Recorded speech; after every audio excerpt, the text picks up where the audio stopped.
मिनश्शैतानिर्रजीम बिस्मिल्लाहिर्रहमानिर्रहीम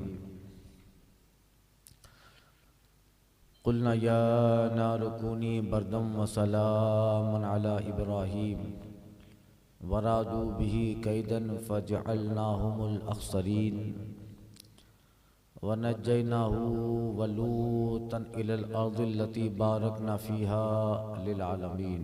सदक़ल्लाह।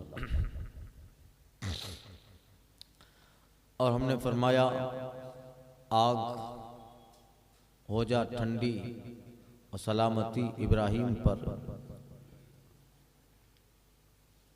और उन्होंने उसका बुरा चाहा तो हमने उन्हें सबसे बढ़कर ज़ियाकार कर दिया,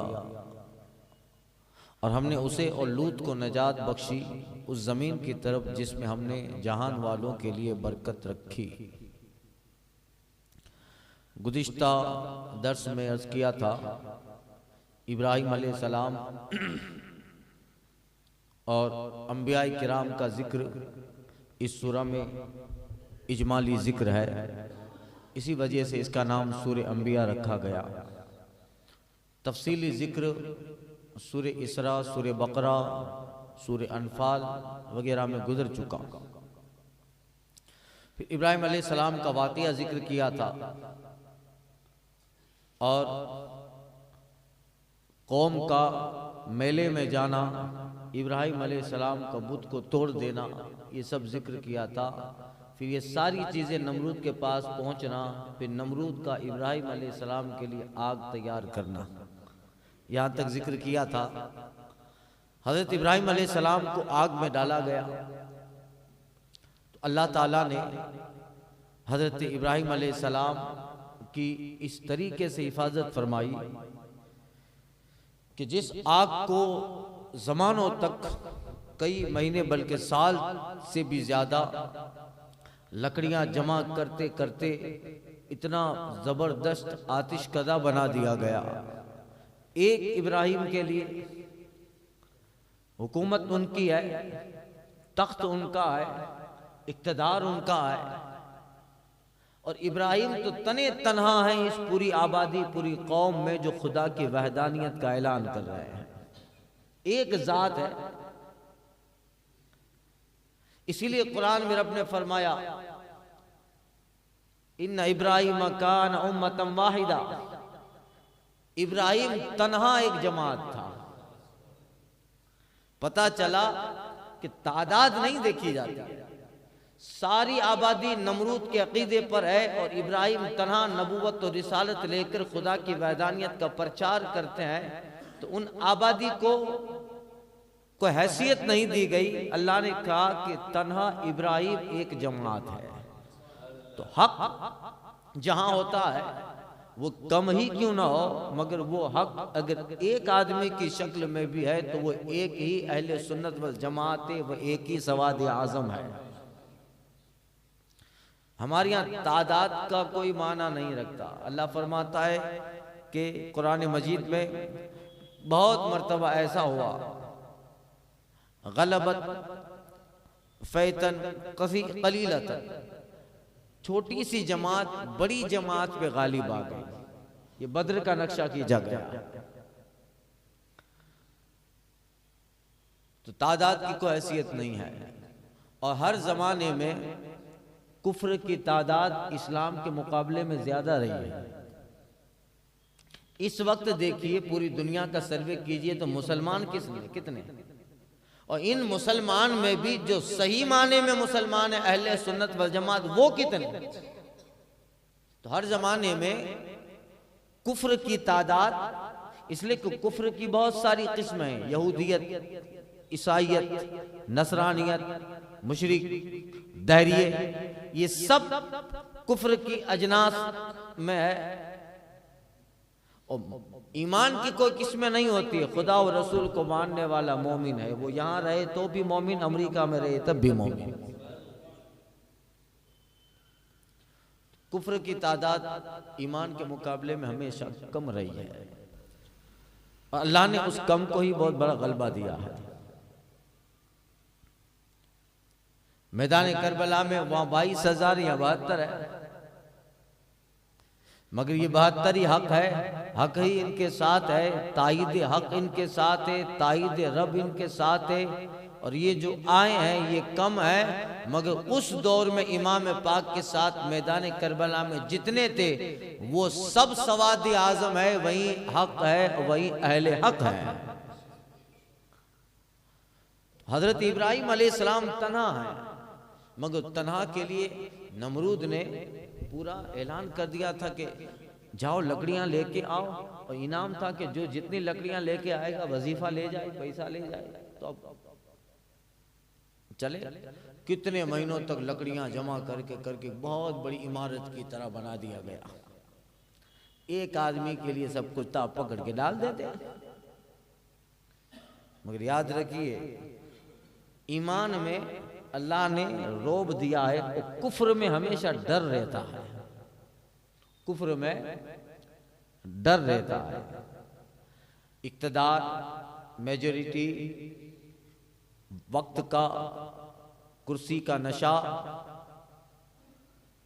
इन सब चीजों को लेकर आ तो जाता है, मगर डर लगा रहता है, इसलिए कि ईमान के मुकाबले में कुफ्र डरपोक है। तो हजरत इब्राहिम अलैहिस्सलाम के लिए वो सारी चीजें तैयार की गई, डाला गया। अल्लाह का हुक्म हुआ, या नार कूनी बरदम व सलाम अला इब्राहिम, ए आग इब्राहिम पे ठंडी हो जा, सलामती वाली।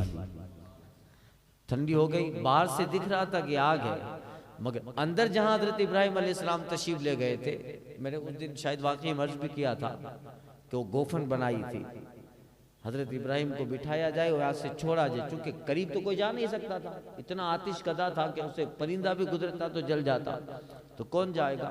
तो शैतान ने दिमाग में डाला था कि ऐसे गोफन झूले टाइप का बनाओ, या बिठाओ, पहले बड़ा पत्थर डालो और उसका मेजरमेंट कर लो, उसका स्केल कर लो कि यहाँ जाके गिरेगा, इब्राहिम का वजन इतना है। हजरत इब्राहिम अलैहिस्सलाम तशरीफ ले गए आग के अंदर, मगर सुभान अल्लाह, अल्लाह की मदद और ताईद हक वालों के साथ होती है। अल्लाह ने फरमाया, ए आग मेरा इब्राहिम आ रहा है, उस पर ठंडी तो हो जा। मगर मुफस्सिरीन कहते हैं कि सिर्फ अगर ठंडी होती, रब का हुक्म हुआ ठंडी हो जाए, तो ऐसी ठंडी होती कि वो ठंडक भी इब्राहिम को तकलीफ पहुंचाए, इसलिए कि ठंडी है, ठंडी भी तो तकलीफ पहुंचाती है।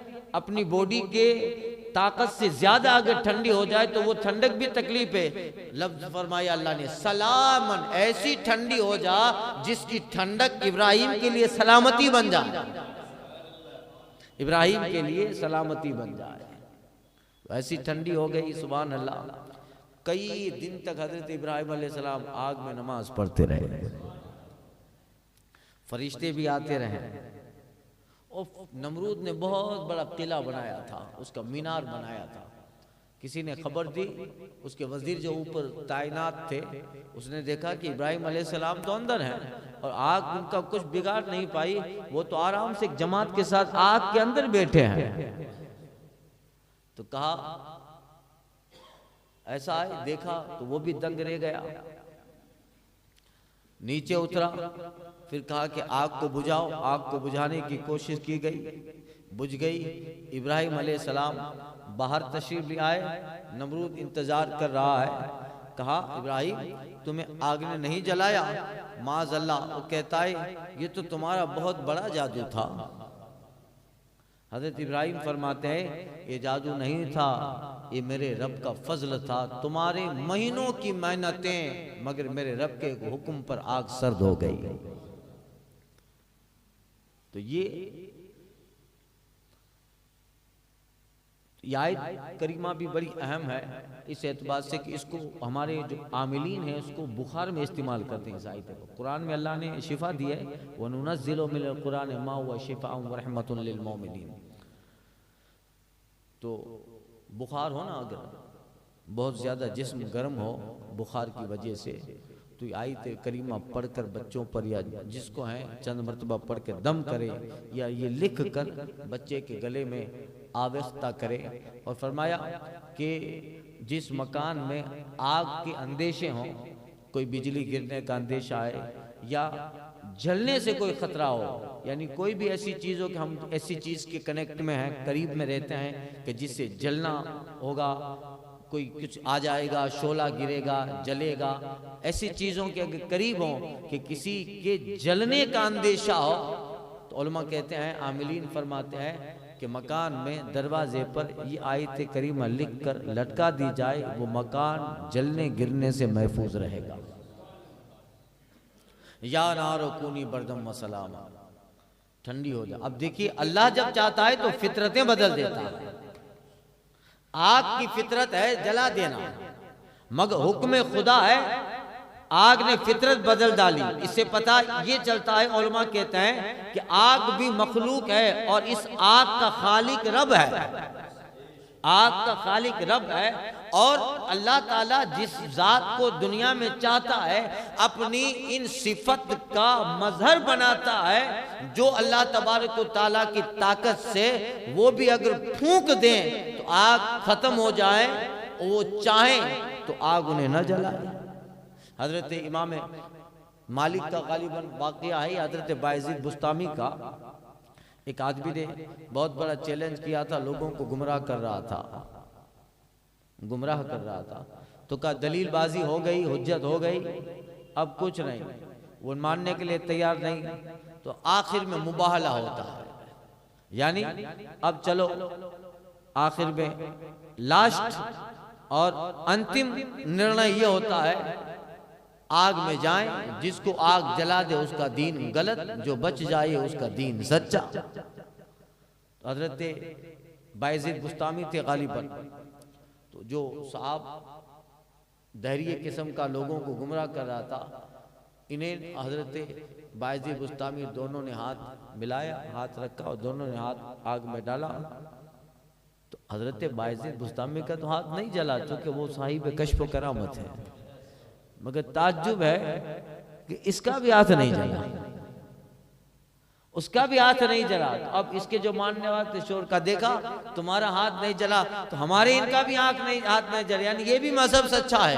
हजरत बायज़ीद बुस्तामी ताज्जुब में पड़ गई, एक ये क्या, अल्लाह अकबर, फौरन नमाज पढ़ी, सजदे में गए, कश्फ किया, मुराकबा किया, तवज्जो इल्लाह की, माइल बखुदा हुए और कहा मौला ये माजरा क्या, मैं तो तेरे महबूब के दीन पर सच्चाई पर हूँ और यकीनन मुझे जितना यकीन तेरी जात पर है उसी जात के तवज्जो से मुझे यकीन था कि मेरा हाथ नहीं जलेगा, इसलिए कि मेरा ईमान यह है कि आग जो भी हो मगर खाली के आग मौला तू है। तू चाहे तो उसकी सिफत बदल दे, उसकी फितरत बदल दे, नेचर बदल दे। आवाज आई कि बायज़ीद जो तुम्हारे साथ हाथ डाला था वो तो गलती है, उसका जल जाता, मगर हमने गवारा न किया कि जिसका हाथ हमारे बायज़ीद से लगा है उसको आग पहुंचे, जिसका हाथ हमारे बायज़ीद से लगा है उससे आग पहुंचे। अलग अलग डालो हाथ, अल्लाह अलग अलग डाला, उसका हाथ जलने लगा। पता चला ये बुजुर्गों का फैज देखिए, उससे जो टच हो जाए आग से बच जाए। जरा संभल कर इन फकीरों से तबसरा करना, ये पानी भी सूखी नदी से लेते हैं। वरादु बिही कैदन फजअलनाहुमुल अखसरीन, और उन्होंने उसका बुरा चाहा तो हमने उन्हें सबसे बढ़कर ज़ियाकार कर दिया। सारी कौम नमरूदियत और नमरूद समेत इब्राहिम अलैहिस्सलाम की तकलीफ के दर पे है, सतीजाकार है, इब्राहिम से तकलीफ दें, मगर हक वालों को थोड़ी देर के लिए तकलीफ होती है, कुछ देर की परेशानी है। अल्लाह फरमाता है वरादू बिही कैदन फजअलनाहुमुल अखसरीन, और उन्होंने उन्हें तकलीफ देना चाहा, बुरा चाहा कि इब्राहिम का बुरा करें, इब्राहिम अलैहिस्सलाम को तकलीफ दें। नारे नमरूद और जलाने के बाद भी बहुत सारी तकलीफें जनाब इब्राहिम अलैहिस्सलाम आती रहीं, मगर अल्लाह अकबर, अल्लाह की ताईद इब्राहिम के साथ है, अल्लाह की जात इब्राहिम के साथ है नूरे खुदा कुफ्र की हरकत पे खंदा जल, फूकों से ये चराग बुझाया न जाएगा, सारे उनके मंसूबों के तारों पूद अल्लाह ने बिखेर के रख दिए। आतिश कदा बनाया गया, इब्राहिम के लिए जंजीरें लगाई जाती है। हजरत इब्राहिम अलैहिस्सलाम के पीछे सिपाहियों को मारने के लिए भेजा जाता है। बेशुमार मंसूबे, बेशुमार उनके खुफिया उनके मंसूबे और तदबीरें थी, मगर अल्लाह अपनी तदबीरें जानता है। अल्लाह अपनी तदबीरों का जानने वाला है। उनकी सारी तदबीरें फेल होती गई और अल्लाह ने इब्राहिम अलैहिस्सलाम उनके साथ मोमिनीन जो आए बाद में, उन सबको अल्लाह ने नजात दी। उनकी तदबीरें ख़त्म हो गई, उनके मंसूबों के लिबास के तारों पूद अल्लाह ने बिखेर के रख दिए। उनके सारे प्रोजेक्ट, उनके रातों के मशवरे और ख़त्म इब्राहिम और दीन इब्राहिम को ख़त्म करने की सारी चालें अल्लाह के नज़दीक मकड़ी के जाले से भी ज्यादा कमजोर थी, खत्म होती गई। एक दौर आया, एक तना इब्राहिम उस पूरे मुल्क में खुदा की वहदानियत का पैगाम देने वाला, जिसके साथ कोई न था। एक दौर आया, नमरूद, उसका तख्त, उसकी सल्तनत उलट पलट गई और मशरिक, मगरिब, शिमाल और जुनूब, शाम और फिलिस्तीन के जिस इलाके में जाइए एक ही नारा था, ला इलाहा इल्लल्लाह इब्राहिम खलीलुल्लाह। अल्लाह हक को ताकत दे, इसलिए घबराइए मत, घबराइए मत, कभी मायूस मत हुई, कुछ नहीं होगा। वमा बैतुन अला ज़हरिल अर्दे यब्क़ी बैतुन अला ज़हरिल अर्दे। हुजूर कहते जमीन पे कोई कच्चा और पक्का घर ऐसा नहीं रहेगा मगर ये कि मेरा रब उस घर में इस्लाम दाखिल कर देगा। मत घबराइए, हक वालों के साथ ये होता है। हमारी तारीख पुरानी है, इस्लाम तो 1400 साल से लड़ ही रहा है। कभी चंगेज, कभी मंगोल, कभी तातारी, कभी क्या, लड़ ही रहा है। और हर दौर में अल्लाह ने थोड़ी तकलीफें तो जरूर आई है, मगर अल्लाह ने अहले इस्लाम को गलबा दिया है और बातिल के सारे तारबूत ऐसे बिखेर किए रख दिया। अल्लाह वरादु बिही कैदा, इन्होंने इब्राहिम का बुरा चाहा तो रब कहता है जालनाहुमुल अक्सरीन, उन बुरे चाहने वालों को हमने सबसे बढ़कर ज़ियाकार कर दिया। सब खसारे में रहे। दुनिया में तो उनके मंसूबे कामयाब न हुए, मगर पैगंबर के खिलाफ आस्तीन चढ़ाई थी, आखिरत में भी अजाब दाइम के मुस्तहिक हो गए। अजाब इलाही के, यही बातिल का अंजाम होता है। तो अल्लाह ने हजरत इब्राहिम को और फिर वह नज्जयनाहु व लूतन इल अर्दिल लती बारकना फीहा लिल आलमीन, हमने उसे और लूत को नजात बख्शी। फिर हजरत इब्राहिम अलैहिस्सलाम को अल्लाह ताला ने और हजरत लूत अलैहिस्सलाम को भी, उनकी कौम को भी नजात अता फरमाई। और अल्लती बारकना फीहा लिल आलमीन, और उन्हें उस जमीन की तरफ जिसमें हमने जहान वालों के लिए बरकत रखी, नजात बख्शी। कौन सी जमीन? मुल्क शाम। हजरत इब्राहिम अलैहिस्सलाम हजरत लूत अलैहिस्सलाम के, लूत अलैहिस्सलाम जो थे इब्राहिम अलैहिस्सलाम के भतीजे थे। कौन थे? भतीजे थे। उनके वालिद का नाम था हारान और ये हजरत इब्राहिम के भाई थे। जब ये दोनों मुल्क शाम पहुंचे, यहाँ हजरत इब्राहिम अलैहिस्सलाम के साथ हजरत लूत भी थे, मगर अल्लाह ने नजात दी। फिर इराक को छोड़कर, ये वाक़या इराक का है, बाबिल का, बाबिल का। आज भी जो जाते हैं, अगर बसरा जाना होता है ना इराक से, करबला शरीफ से बसरा, तो रास्ते में जाते हैं तो नमरूद की हुकूमत के कुछ पाए आज भी पुराने मौजूद हैं। नमरूद की सल्तनत के उस वक्त जहाँ भी छोटे मोटे राजपाट बने थे, उस महलों के निशानात हैं। हम लोग बसरा जाते थे, हमारी बस उधर चली गई, मालूम है साईं, अंदर चली गई। देखा तो बोले ड्राइवर ले गया उधर का, ये देखने की जगह है। तो पता चला, नीचे उतरा, उससे पूछा कि क्या है, तो उसने बताया अरबी में कि ये नमरूद की सल्तनत की हुकूमत में छोटे मोटे राजपाट थे, उसमें एक महल था जो टूटा हुआ है। आज भी मकान अपने मकीन के कसीदे बता रहे हैं, अपने मकीन के हाल बता रहे हैं कि अल्लाह अकबर। मगर हजरत इब्राहिम अलैहिस्सलाम के खिलाफ जो था, उनके महल तहस नहस हो गए।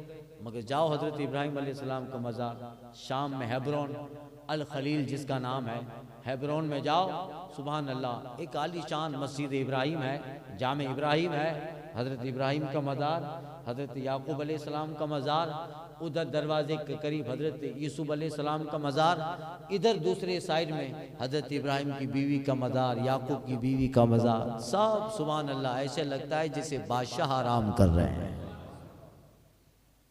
नजात दी अल्लाह ताला ने। तो फिर ये लोग इराक को छोड़कर हज़रत इब्राहिम अलैहिस्सलाम, हज़रत लूत अलैहिस्सलाम मुल्क शाम पहुँचे और हज़रत इब्राहिम अलैहिस्सलाम फ़िलिस्तीन में रहे, फिर वहाँ अपने दीन की खिदमत की। और हज़रत लूत अलैहिस्सलाम थोड़ा आगे, तकरीबन एक दिन का रास्ता उस ज़माने में बताया गया, एक आबादी थी मुअतफिका, मुल्क शाम की एक फ़िलिस्तीन की आबादी थी। देखिए शाम और फ़िलिस्तीन एक ही है। अभी जो कंट्रियाँ हो गई है, फ़िलिस्तीन हो गई, इजराइल हो गया, उधर जॉर्डन हो गया, अभी कंट्रियाँ हुई, मगर हदीस में जहाँ लफ्ज़ शाम आया है, शाम का जिक्र आया है, उसमें फ़िलिस्तीन भी दाखिल है। फ़िलिस्तीन, आज का इजराइल, जॉर्डन, ये सब उसमें दाखिल है। बाद में लोगों ने कंट्रियाँ बना ली, बहुत बड़ा रकबा था। तो फिर मुल्क शाम का एक इलाका था मुअतफिका, वहाँ हज़रत लूत अलैहिस्सलाम तशरीफ़ ले गए और फिर अल्लाह ताला ने उन्हें भी उस आबादी में नबूवत से सरफराज किया। आप वहाँ तबलीग करते रहे। या हज़रत इब्राहिम अलैहिस्सलाम वफ़ात पाते हैं, फिर एक मौका आता है कि हज़रत लूत अलैहिस्सलाम जहाँ तशरीफ़ फरमाते, उनकी आबादी बढ़ती गई। कुछ साल तक तो बेहतर रहा, मगर शैतान ने फिर दिमाग बदले और एक बुराई उनके कौम में आ गई। ये पूरा जिक्र मैं कर चुका हूँ, मगर कल चलते चलते उस इशारा भी इंशाअल्लाह कर दूंगा। हज़रत लूत और वहबना, हज़रत इसहाक़ और याकूब का जिक्र आ रहा है।